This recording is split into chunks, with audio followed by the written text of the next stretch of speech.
Hi, my name's Dr Sanjay Patel. I look after children with serious infections and I'm based at Southampton Children's Hospital.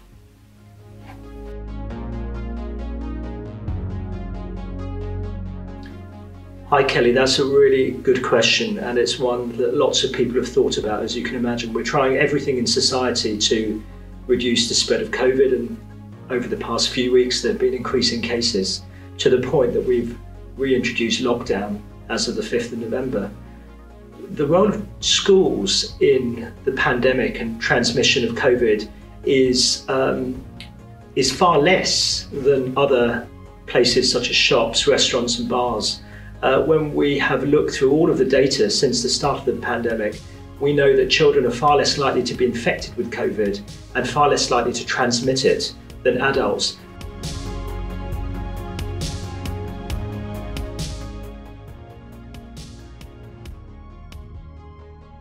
So what we know about children is that they are less likely to spread coronavirus, especially amongst each other, compared to adults. And so when these are decisions not made by parents, they're not even made by head teachers, every one of these outbreaks is discussed with Public Health England and a team of experts and specialists in COVID.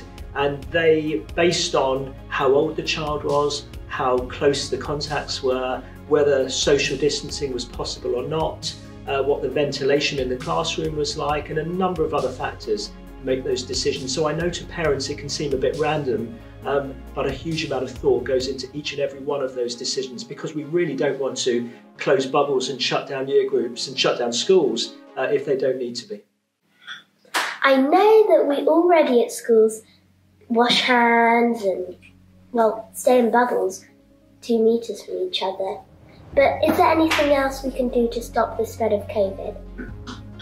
That's a really, really good question, and stressing the importance of washing hands and social distancing is exactly the right thing. Obviously, one of the challenges in primary schools is that you can't socially distance entirely because you're in a bubble or in a year group. So as long as you stick to your bubble or year group, however your school's been set up, and wash your hands regularly, and if you're poorly, not coming to school, that's the best way of reducing the spread of coronavirus in primary schools. Hi, my name's Henry. How do you keep everybody safe from the coronavirus? Oh, how do we keep everyone safe from coronavirus is really hard.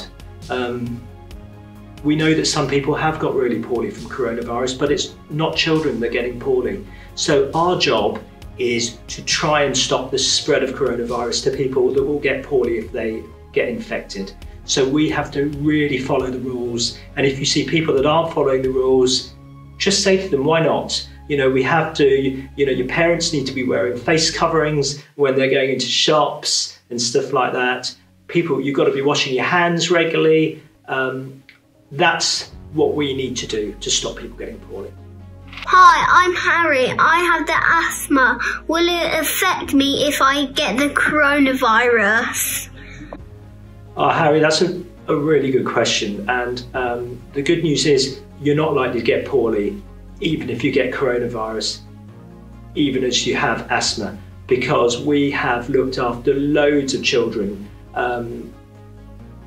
here across the country, and almost none of them have got poorly with coronavirus, even if they get infected. So I think you're going to be absolutely fine.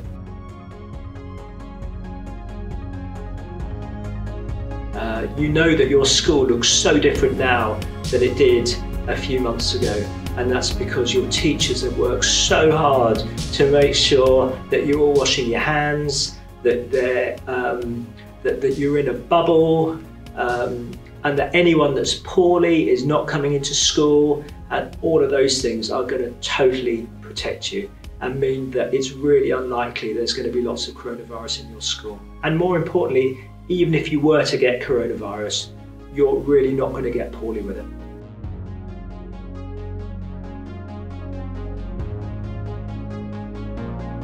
So one of the concerns about children going to school is that they'll come back and bring COVID back to other family members.